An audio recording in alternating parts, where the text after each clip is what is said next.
Hey, Odie Hawkins. Hey, what's up? Oh, it's a moment in time.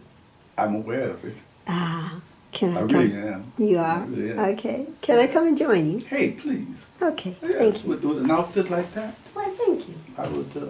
This is the Vietnamese thing. They call it our day. I think. Master Tom, we were down in, I guess, Little Vietnam or downtown. Yeah. And I saw the outfit and I really wanted it. And the man quoted me a price. Mm-hmm. And then Master Tom went and talked to him. Our Tai Chi master. Our Tai Chi master. He went and talked to the gentleman. And suddenly the price became lower. I don't know what he said. Yeah. But he said something and I got the outfit and I was many, many moons ago.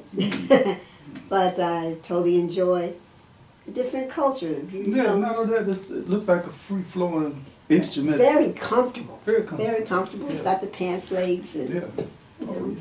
Yeah. So it's like having, air, wind, it goes all through. Yeah. Right, it all goes through. Very light, Beautiful, beautiful. I think you. Okay. You know what? We started talking the other day. Incidentally, everything is wonderful. Your coffee is outstanding. And my Tai Chi is good and your too. Tai Chi. Mm-hmm. Chai tea. I was joking with you the other day about how it was that I came to know something about everything. Yes, yes, indeed. In fact, I'm really joking, but no, because of also, you're, I think from when you were a small boy and they called you Paul, which is an old-fashioned name, that you were inquisitive and looked at other things within your own fishbowl, but you wondered, I think, without totally knowing it, that there are other fishbowls that you weren't aware of. You must be a psychologist. I wanted to be, but yes, the trouble with math, psychology, yeah. That was part of it, and we've been telling the story, mostly my story in the moment.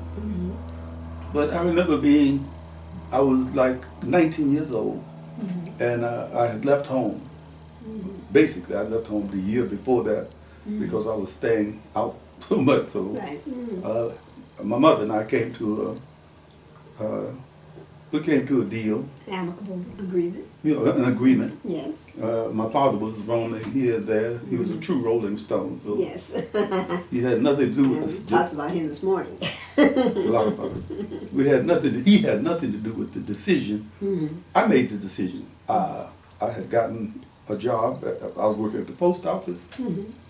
So, I was on my own. Where will I go and live? My mother, I had tried to make a deal with her to have, let's go someplace else and live other than the Alma Hotel, which was a very decadent, the place was a brothel.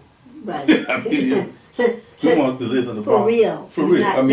Not kidding. Brothel. First and second floors were brothel. Yes. We lived on the third floor. They called us civilians. And then you had the fourth floor, which is for hoes who were taking a break from their duties. Okay. And the pimps, who I call them the reclining pimps. Okay. Anyway, I had to get out of that situation. Where do I go live? I have a nice income coming from the post office. I believe they paid tip like $12.50 an hour. At that time, that was in 1959. This is 1960. Oh, 1960. Okay. Yeah. 59, right about there.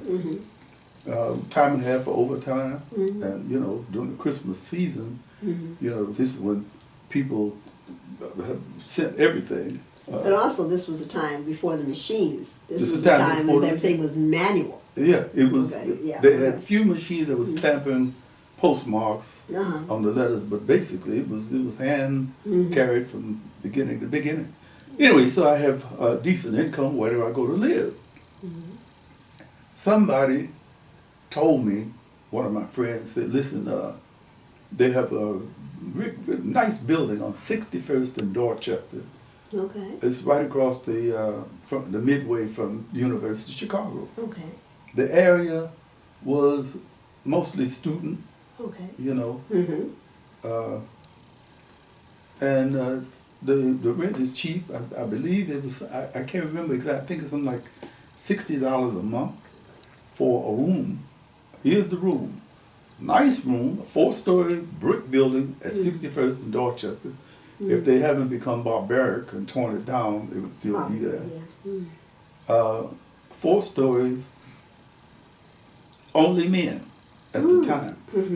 The landlady, the owner, a very, very interesting, very generous, very warm-hearted Jewish woman named Mrs. Wallman was the owner. Mrs. Wallman, her manager on the premises for most of the day was a very lovely, golden-skinned black woman named Mrs. Johnson. Okay. They're relatives. Yeah, I mean, they were really sisters because Mrs. Wallman had her way of dealing with you, but Mrs. Johnson had another kind of way. She was like the enforcer, but I'll get to her in a minute. Anyway, I went over, and just so happened they had a room available. This was as close to being student dormitory housing as it could possibly be. Do you remember the number of your room? 401. 401? Yeah. Okay. Never will see you. 4, come up the steps, right there. My room, 401, 2, 3. My room faced the front, which was lovely. Some people had side-facing windows, but I had a chance to look right down at the street. Here's Dorchester, 61st Street, 62nd, 63rd. All appropriate for a writer. Oh, yeah. Okay. I was an a inquisitive person, yes. I was a spy. It's like I was looking out on the world. You know, what could be better? I went in, all of these guys, I mean, I could take up the next hour just talking about the men who lived there. The building was about 60% African. I mean, they had people from, I ran into a brother in Ghana that I'd known in that building. Oh my goodness. Named Felix Amiyu, years later. But they had people from mostly the West Coast, Nigeria, Ghana, Cote d'Ivoire, Angola, all the way down to South Africa. They even had a few South Africans who came and went. Somebody might come and live in the building for as long as it would take for him, I'll start saying him or her. Right. It was the person who came to get a final degree, maybe they spent 2 years to get what they needed. At the University of Chicago? Yeah. Okay. They were all going to the University of Chicago. Which was in close proximity to? 2-3 blocks, you walk out and walk across the big, they call it the Midway, big scalloped places where they had grass and everybody plays soccer on the weekend, and a very nice setting. I was not going to college. I had no intention. But you like the atmosphere? But yeah, I mean, but as you say, I was curious, and I did like the atmosphere because these were a collection of men. Families moved in later after I'd been there for about a couple of years, and they were not a successful addition to the mix at all. I mean, it was crazy. You know, the husband and wife argument. Oh, domestic we never had that okay, before. right. All the guys living there, I think, if you had maybe 8 people on this side, 8 people on the other side, on the 4th floor, and then all the way down. So there was something like 50, 60 people living there at one time. Oh, okay. It was the United Nations. We got along together very, very well. It was a haven. You could come in off the streets, which were larcenies and murderers and filled with all kind of stuff, and you could go into this place and leave your door open. And I think to several cases, I mean, people went somewhere and stayed a weekend, the door stayed open. Oh my, okay. Yeah, I mean, nobody stole. If you had a couple of good buddies and it was easy to make good friends, here's one of the things they did. I'll get right into this. All right. They put a sign down on a billboard on the first floor, right opposite the Mrs. Wallman's office. So you walk in and then... The billboard is right there. Okay, to your left. To your left. Okay. Exactly. Mm-hmm. Mahmoud Al-Hati is having a discussion in his room this coming Sunday about the real situation in Algiers. So-and-so is teaching Yoruba in his room from 2 to 6 on Monday and Wednesday. Okay. A student trying to make a little extra dough. Yeah, chess games too. Chess games.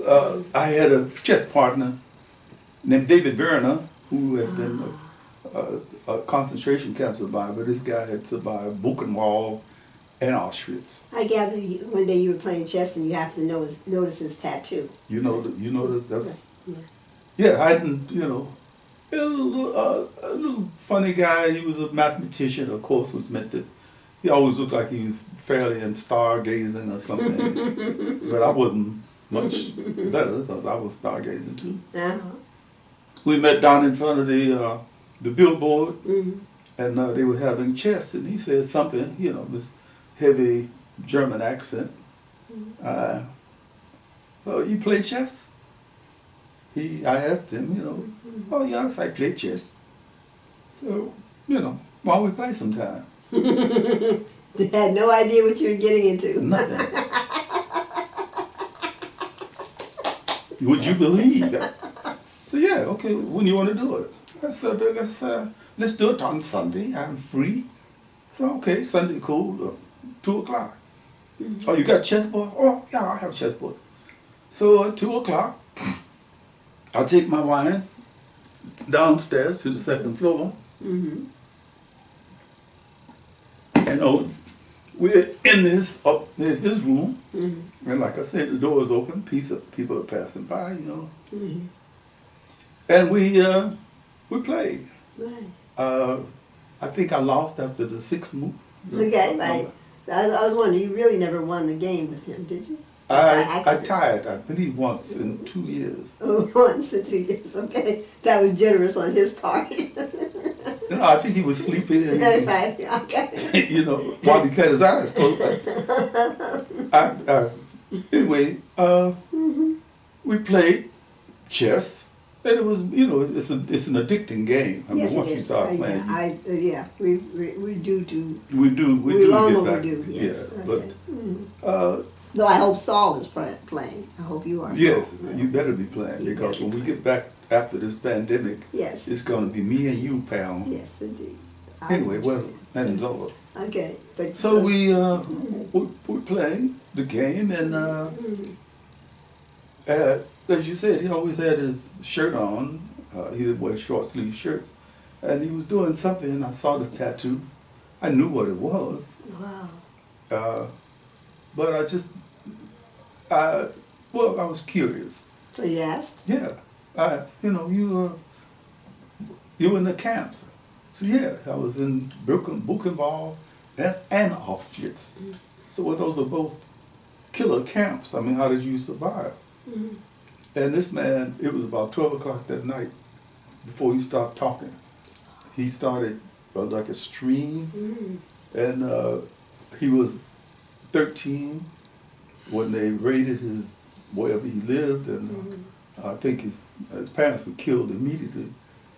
And he was of some use. He was a mathematician, I believe, and mm-hmm. he had some skill that they could use. Also, they cooked it. They had him in the kitchen too, right? Or he was working in the kitchen, mm-hmm. but I mean, you could be mm-hmm. a nuclear physicist, and they might have you working digging ditches, right. But when they needed you to come and solve the problem, isn't that incredible? Yeah. They actually had people chipping stone, mm-hmm. and then when they finished, they would ask them to come into the lab and wash their hands so they could show them something. These were, the most evil thing you ever heard of. Right. But he was talking, and I felt like, damn, I wish I had opened up there. Well, it did several things to me. Mm-hmm. It opened up another world. Being an African American, if you're conscious, you always think about how we were enslaved and the methods they used to keep us enslaved, which was torture and intimidation and overpowering power. Right. That was the same thing, according to him, in the concentration camp. I mean, it was just a power. One man with a dog and a pistol could control 100 people. Wow. Obviously, I mean, Right. Yeah. even if they killed him, they were all going to die. Mm-hmm. So I asked, why did you rebel? People did, Mm-hmm. but you get immediately dead, shot, Mm-hmm. or just electrocuted or burned or whatever it is. Way out. Yes. The Avon, I give credit for being like one of the major universities I went to for 3 years. Yes. Because that was David with the mathematician. They were a collection of people who had different kinds of skills. I bring in my friend Fred Flowers all the time. Mm-hmm. I met him, strangely enough, at the post office. Oh, okay. And I didn't know where he lived, but he lived down the hall from me. Oh my goodness. How So, small world, right? Yeah. He was a philosophy major at the University of Chicago. Mm-hmm. Very imperialistic chap, I might say, Mm-hmm. who challenged me. I was writing a bit. I would call myself writing. Mm-hmm. We're talking about books, Mm-hmm. and I hadn't read anything. I had read everything, but I hadn't. Read anything of? I was still reading Playboy magazine. Oh, okay. I was lost. Okay. Anything you put in front of me, I'd read. Okay. But when you get into specific areas of knowledge about books and what the books contain, Right. then you are supposed to be knowledgeable about those things. He says to me, how can you say you write? That means that you want to be a writer. Yeah. Yeah. Mm-hmm. And you don't know who Nikos Kazistakis is? You've never heard of Junshiro Tanizaki? You don't know anything about Solzhenitsyn or Tolstoy or Turgenev? Mm-hmm. You don't even know anything about Pushkin. Yes. Yeah. All I could do was just sit there with my jaw dropping and run through the library. I read James Baldwin. Okay, because you're right. I hated him. People expose, Okay, expose your ignorance. Right. I think the first thing is that you hate them. Mm-hmm. But I was in that setting and in that atmosphere, Right. and you couldn't hold on to too much hate about intellectuality because the place was just swimming with it. Mm-hmm. And you want to be part of the crowd. You want to be able to converse with. Yeah, right. Okay. If you walked up the hallway and two guys were in the hallway talking about some problem with the atomic energy or something, and you want to say hi, you might have to learn something about atomic energy. Right. It was that stringent. Right. Okay. What really made it stringent, even more so, was this thing they had every week in somebody's room. 15, 20 people might gather. I mentioned Mahmoud El-Hadi and the situation there. Let's say Emmanuel Cote from Ghana wanted to talk about the Ghanaian colonial system and how it was. The English were able to go into West African countries. Ghana is the good example. And then on either side of Ghana, there's Cote d'Ivoire on the north, and Togo and Gabon on the south, and Burkina Faso to the east. And this is sort of like a grad class, in a sense, graduate class. I think, I never thought about it that way, but it was without a doubt. Prior to Susan Amagashi and her group. It was easy to get into her set after having been in that. It was sort of a foundation to that. Absolutely. Right. People were not hesitant. They were not hesitant about being smart. And I've never been in any kind of setting like that. That's such a joy. I went to a high school, DuSable High School, where there were smart people, but the idea of sitting around in a room discussing one idea. I mean, you know, people used to pop off and somebody knew something about this and that and this and that. But also you were in football, and since you were in football at that time, you know, jocks were not known to be You couldn't expose you had a brain, right, otherwise somebody knock it out of your head. Right, yeah. Oh, you think you smart, huh? Boom! Right. So. Or was it John Mamie who said that salmon don't swim upstream? That was Aunt Mary, baby. That's Aunt Mary. That was Aunt Mary. Well, you know, if you're surrounded, I'm not calling them dumb, but if you're surrounded they knew what they knew. They knew what they knew. From their culture, the culture, right. From their particular perspective. If you don't know anything about a lot of things, I think you sometimes shield your ignorance with just belligerence. And, you know, in the case you mentioned, my Aunt Mary, we got into not an argument because I was 12 years old and you didn't argue with adults. No, you didn't, no. But I had learned from reading in the Halsted Street Library, the Maxwell Street Library, that salmon went upstream once a year, something like that, to spawn. And I started, she was a fisher, she loved go fishing and stuff like that. And I'm talking to her about it, and she said, well, no, I've been fishing all my life, and I don't know no fish that go upstream to spawn. No, but these are salmon. I don't care what kind of fish it is. Okay. And I was willing to risk my life. But right here in the book. Oh, I do know the feeling. When I told my grandfather that Lincoln did not free the slaves out of the goodness of his heart. Oh, Lord. Oh, you know, what they teaching you in that school? He was real upset. Yeah, you have to be really very careful. So, you know, having come from those people who are very, like I said, not dumb, but just ignorant. And to this other world that they've not been exposed to. Yeah. You couldn't talk with my Aunt Mamie or my Aunt Mary or my Aunt Bessie about geopolitics or economics because they didn't recognize those things. It wasn't relevant. It wasn't relevant. Okay. Yeah, it wasn't church. That's the point. Okay. It wasn't pool. It wasn't gambling. Okay. And Mary could barely read and write, but she ran a successful gambling house. And when I look back at it, the thing that strikes me most is that it was a perfect learning place for the teaching of ethics. Ethics, and I don't know what other kind of word you could use at this point. That's interesting because sometimes most educated people don't have either personal hygiene. Yeah. Okay. Yeah. Or ethics. Okay. You know, just on how you basically treat. You're talking about the computer nerd who hasn't taken a bath and a shower in 2 or 3 weeks. That. When I say ethics, you're right in the train there. It meant that she is running a gambling house, and those people who come to her house must be ethical. If, for example, they're betting on the dice.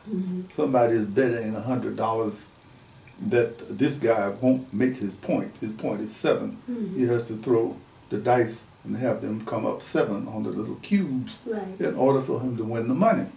Now, the person who made the bet need not place his money down in front of him. He could just make, I bet you don't make it. And the guy makes it. He doesn't have the money to pay him. So now, wait a minute, the whole thing stops and shuts down. I've seen this happen.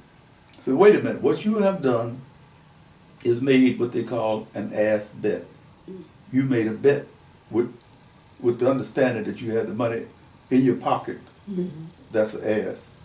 And you don't have the money. He won the point. You owe him $100. When you gonna pay him? Well, I don't have the money with me right now. I'll pay him this same time next week.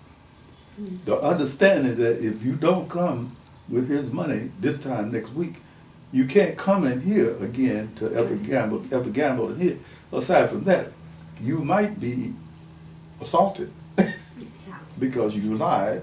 Right. And lying was... We don't accept lying. No, lying was reserved for storytelling time. Mm-hmm. You know, my uncles were great storytellers. They told lies. They would say things like, you know, all right, let's hear some lies, you know. Yeah.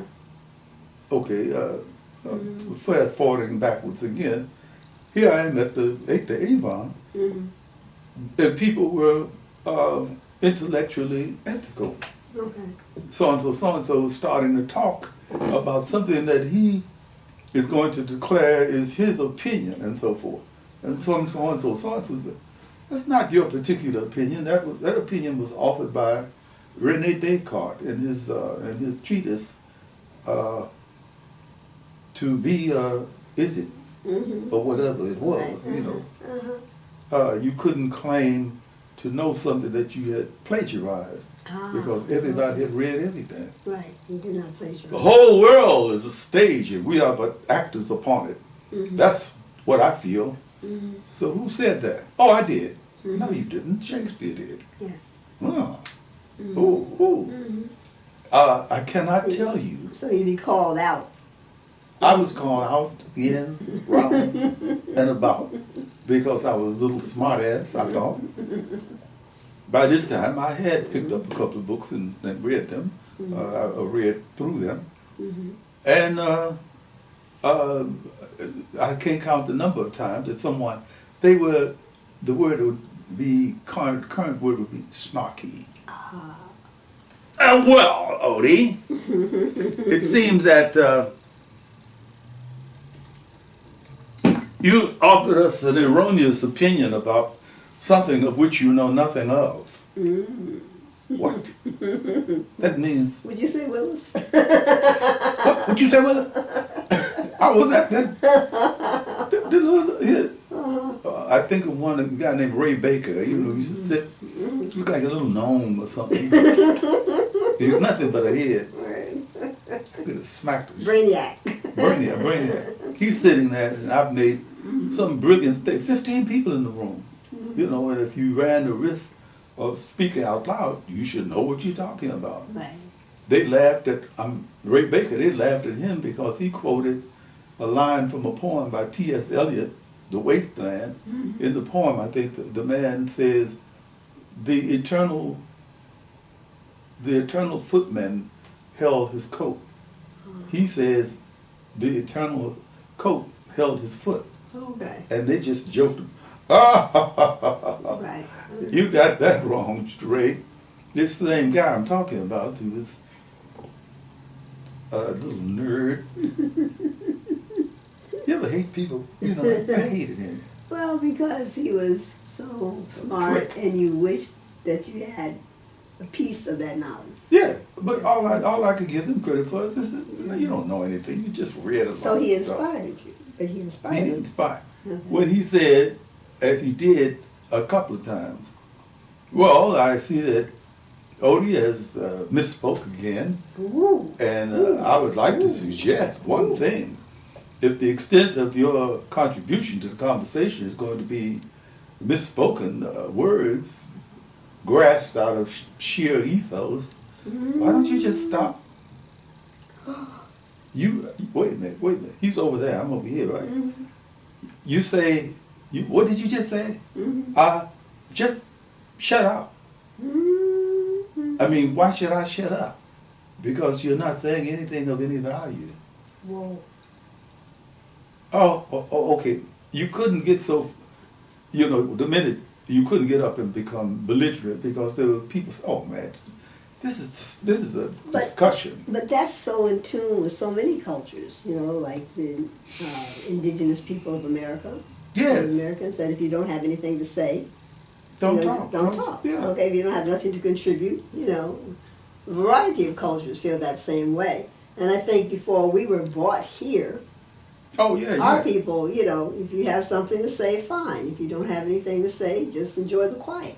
Well, I can think of times when we were in Ghana that the guy that you met, Atu was a smart young man, along with Pani and some other people. Hi, guys.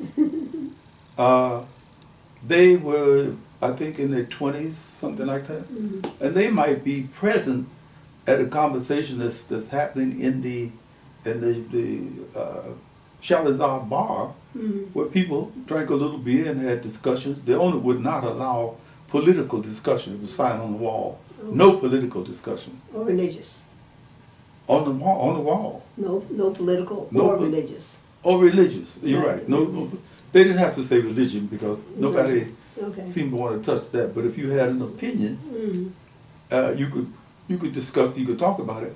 The only thing I remember is that Atu and Pani and these younger people just listened, and in many cases they did know better about what the conversation was about than the person speaking, but they were not allowed to speak because they were too young. Right. Children are to be seen and not heard.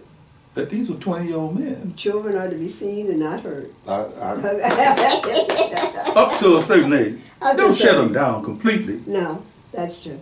I mean, you don't want to have mental abuse, but if you don't have any, thing to say that's of any consequences. Anyway, I learned that the hard way because within the 3-year period I was there, I'm going to take us to the 2-year period. I was in what I would call my sophomore year at the Avon. Yes. I was doing well. Sidewalk University, Avon. The Avon. Yes. The University of the Avon. Yes. I was doing well. I had picked up a couple of books. I knew who Gogol was. I knew who Gorky was, Shostanovich. I was reading philosophy a lot and learning a lot. The things that I didn't know anything about, I owned up to it. What's your opinion on that, Odie? So I don't have an opinion. I haven't grounded it in any kind of particular investigation. So there. Shut your mouth. Shut your mouth. I saw other people being burned down, from the feet all the way up. Can I say this to you, Melvin? It appears that there's a forest fire raging about your feet, and it hasn't reached your upper level yet. That is to say, your brain. Your brain. So your brain probably is full of smoke, but there's no fire. Are you related to a dinosaur? I'm sure they must have said something. Okay, things are going on very well. I was just simply free, and it was free in a way I'd never been before. I could come and go whenever I wanted to. Of course, I got paid they pay us every 2 weeks, every month. Well, anyway, I went and made my contribution to my mother, who promptly went and gambled and drank it up. But that was her money? That was her money. I owed her that. Right, there you go. I owed her that. But aside from that, all I had to do was what I had to do, which meant burn the candle at both ends. Of course. And that's what I did. That's what most youth do. Well, I should have known better. Most youth should know better. But once out of the parental home, look at me.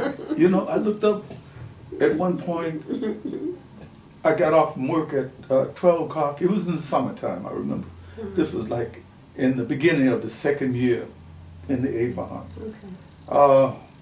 We got off from work, as usual, at 12, especially in the summer, because, it's Chicago with the lake lapping in the background, and on the south side, there's the smell of every known lovely fragrance you can think of, including Chanel 5. There's barbecue over here, and there's this and that, and this and that. And people are going to the dance halls and having a wonderful time. The next thing you know, it's 3:30 in the morning. So what do? You rush home, sleep a couple hours, and go back to work. And then, it's the weekend now, so everybody's going to Cushy's place. Cushy had a nice spot on the lakefront, and he invited his friends in to come in to eat, drink, and be merry. We did that. We did that. I was beginning to wear myself out.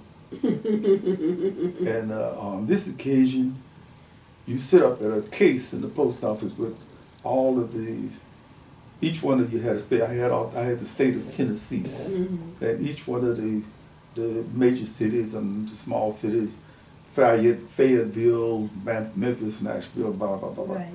And I was put in Nashville and Memphis and this and that and this and that, and I was confused and sleepy and tired. And I was about to fall asleep on the little stool we sat on and go crashing to the floor. This lady next to me said, "Son, never will forget it. You're gonna bust your head against that thing if you keep, nodding off. Take one of these." I didn't even think about it. You have to understand, this was 1959, 60, 61. The post office was almost like a network of illicit things. Oh, also an extended family also. You could get anything you wanted. If you came to work and you felt the need or the urge to get high, all you had to do was tell so-and-so who told so-and-so, and when your lunch hour came, I'm thinking how things never change. Okay, that people in today's society should be able to relate to this. People in their 70s and 80s certainly can relate to this. Oh. Okay, even today, when you have that type of work environment, and people will want to help you out. Oh yeah. Friends. Yes, friends. I mean, Miss so-and-so, whatever her name was, should be able to remember, but of course I wouldn't be. She was helping me out. You're going to go to sleep and hurt yourself. So, Wake up. Wake up. I took one of them, and, lo and behold, I was feeling lively, and, my senses were, I was on fire. I was alive. I was with. Of course, when we got off of work that night, hey, we going out. So we go out to go hear some music, and you look up and it's dawn, and 5 or 10 of us might be at the lakefront watching the sun come up. We did stuff like that. Okay. After a full night of party, you go to the lakefront with a little drink and a little smoke. If And greet the sun. And greet the sun. Greet Good the morning, sun. sunshine. God is the sun. God is the sun. And then run back home. In my case, I ran back home to take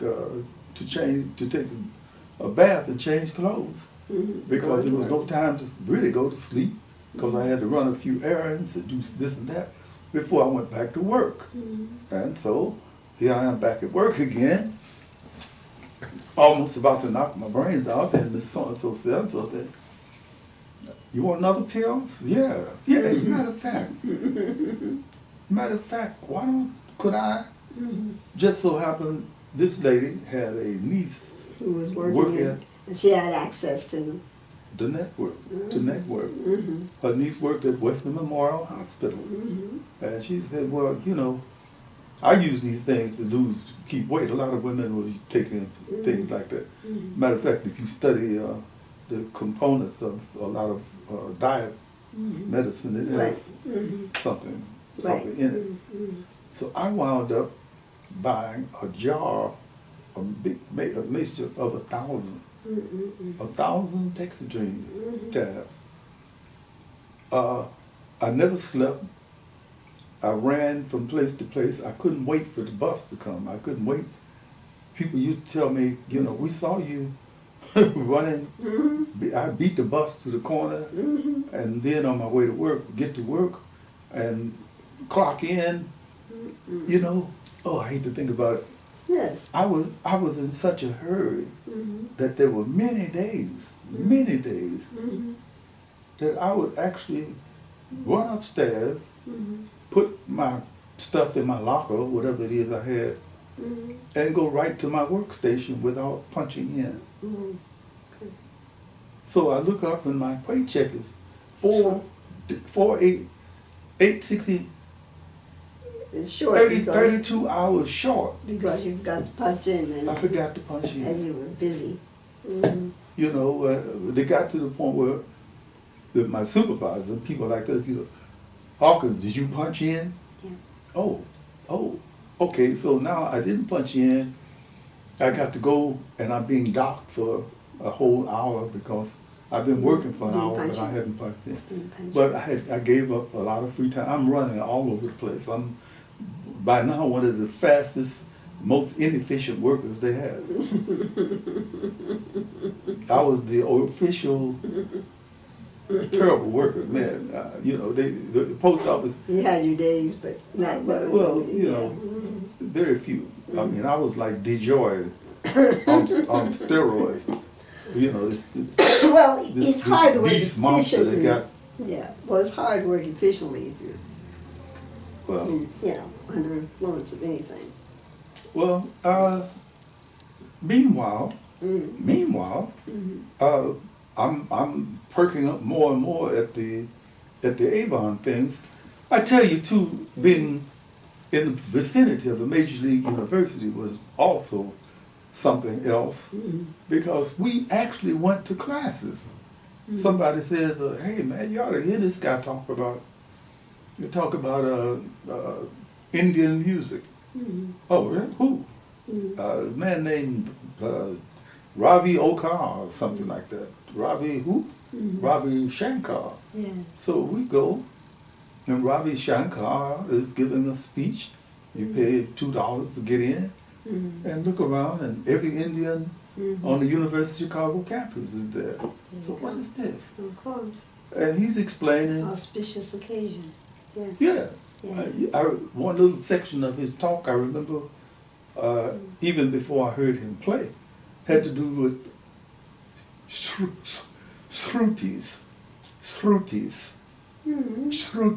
Oh.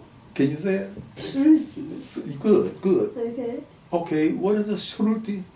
It's you play something on the guitar, and you hear an after twang. Yeah. That's a shruti. Oh, it's beautiful. The main theme is dum dum dum dum dum da da dum, and then the shruti might be dum dum dum dum, you know. Okay, so that's just one thing. We happen to love Indian music. Oh God, yeah. Give me a Indian, raga. well, we love all music. Yeah, basically. but the raga has a special place because it is a special music. I got it. You want some more coffee now? Oh yes. Hold on 1 second. I'll be right back. Okay, I'll sit here and wait for you. Okay. You can continue talking. Because there's nothing else to do. She makes a wonderful coffee. I drink it about once a week, like you know. I put it in the thermos to keep it warm. Oh, that's great. I'll drink it all. There you go. She makes a wonderful coffee. I tried. Okay.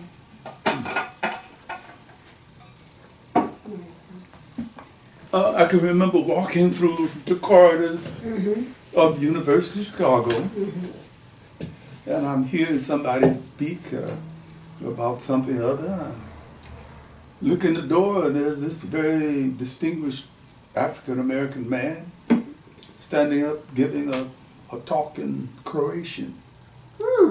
Well, I found out because I couldn't understand what all you had to do. A lot of people didn't go to the University of Chicago. They monitored.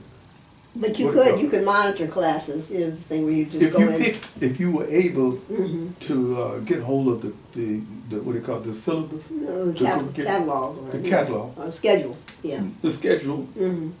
Classes. Yeah. You could go officially, which is to register and pay the fee and the whole thing.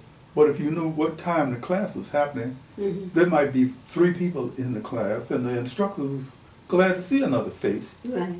Because they had a very good free-form way, I think, of a person to have the education. If you became interested in physics, you probably would know as much as the professor knew anyway. So all you'd have to do is get the assignments.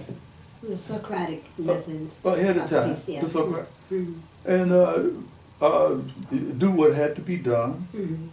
And at the end of the semester, go take the test, which told everybody, like your driver's thing, you have studied, you do know these things, so we passed you on. Right. And rather than, go sit up in a... I think you're right.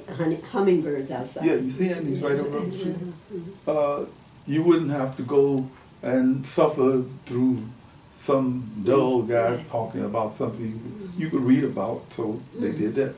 I was attending classes. I know I went to a bunch of sociology classes. I became interested in sociology because I knew one of the guys who was going to school at David Heights was studying to become a sociologist. He did become world class, world fame, published the whole thing. Right. The events that they had were just world class. I mentioned Ravi Shankar. They would have downstairs on our board,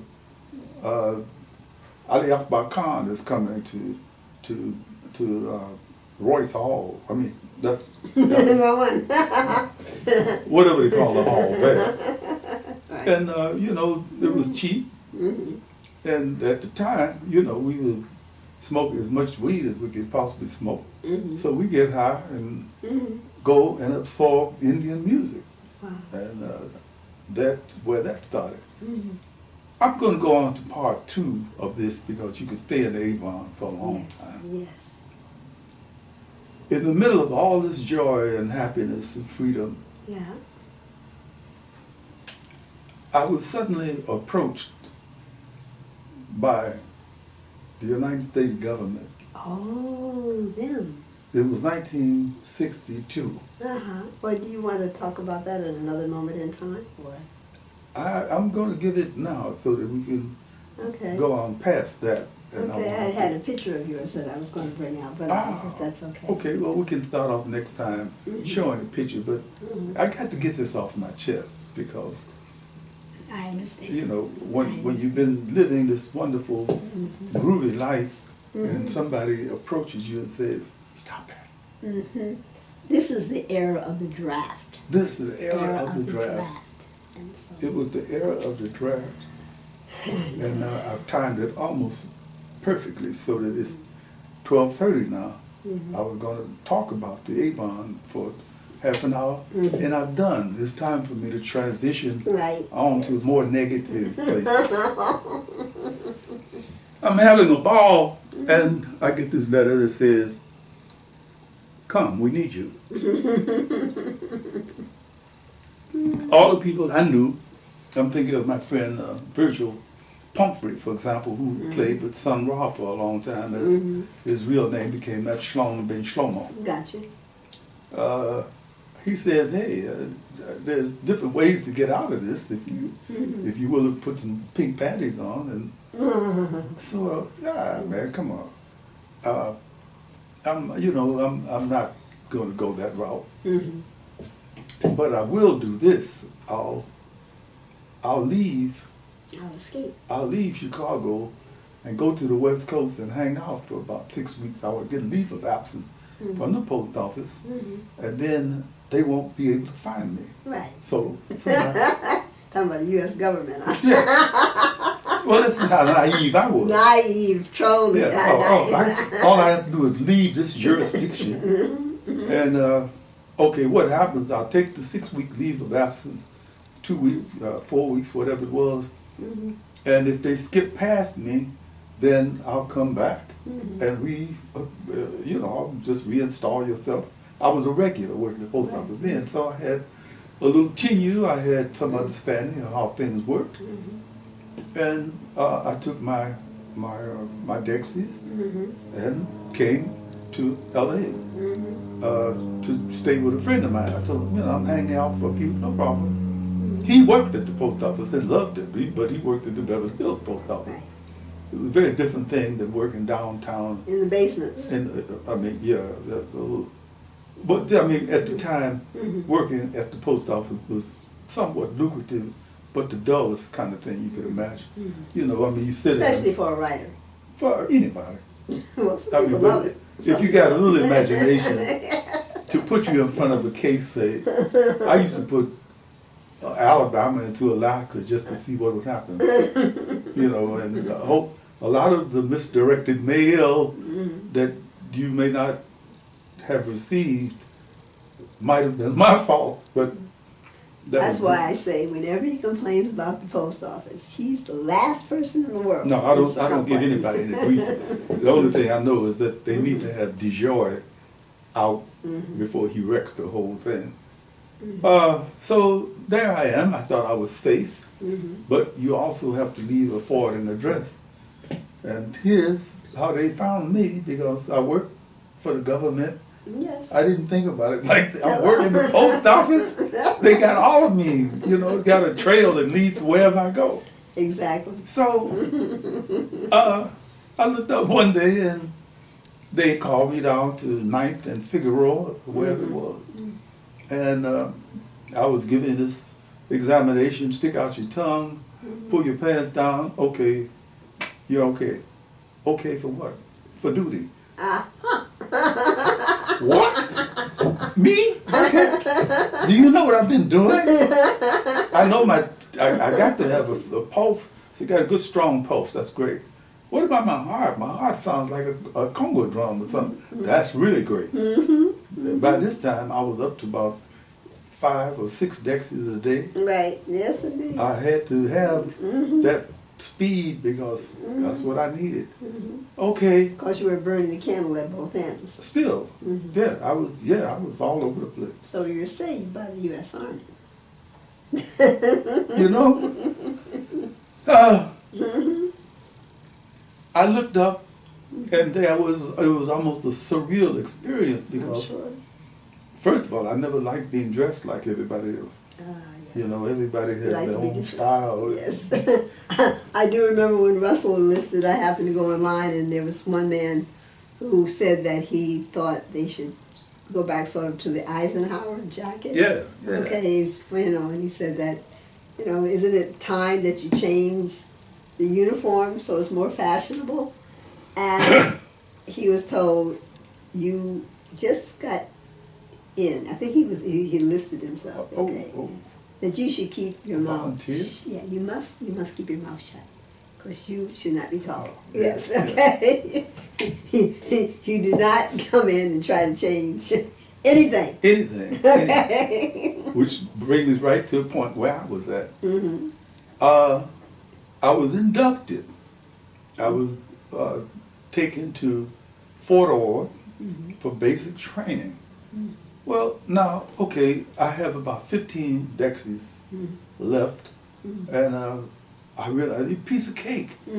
All you had to do was just run forever and then run a little bit more. And, okay, 2 dexies. And then I began to run out, and I began to feel the things that everybody else was doing. See, wait a minute. We're running uphill. We're running uphill. Uphill, downhill, the hill. Up the hill. Yeah, the hill. Not that kind of hill. Not that hill, but yeah. Almost. But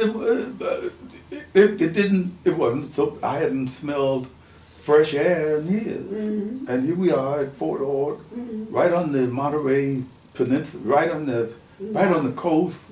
Gorgeous. I mean, it got me. It got me the first 3 weeks. I was in a, I hated, talking about changing things. I hated being awakened at 5:30. That just... Can I sleep just a little bit longer? I'm just getting into my nap. I reached the point where I didn't know how things worked, because I'd never been in those situations. I tried to bribe a sergeant to let me sleep a little longer. Oh, that went over well. Well, I'm coming from Chicago. You could bribe anybody with uniform. Yes. Especially blue uniform. Yes. Well, he had on the brown one. But I asked him, I said, Sarge, look, what's this thing with 5:30 in the morning? All we do is get up and go to breakfast and then come back and pick up cigarette butts. Number one, I don't want to eat breakfast, and I don't smoke. And he's looking at me like, you went crazy, MF. I must have come up. Right? You don't know where you are. You told his wife, do you know where you are? Do you know where you That are? was kind. That was kind. Yeah. Well, I mean, but I mean. Youth is wasted on the young. Well, he says, listen, Oh, when you hear the whistle blow, get your ass out of bunk, make it up, be ready to go to what we're going to do for the day.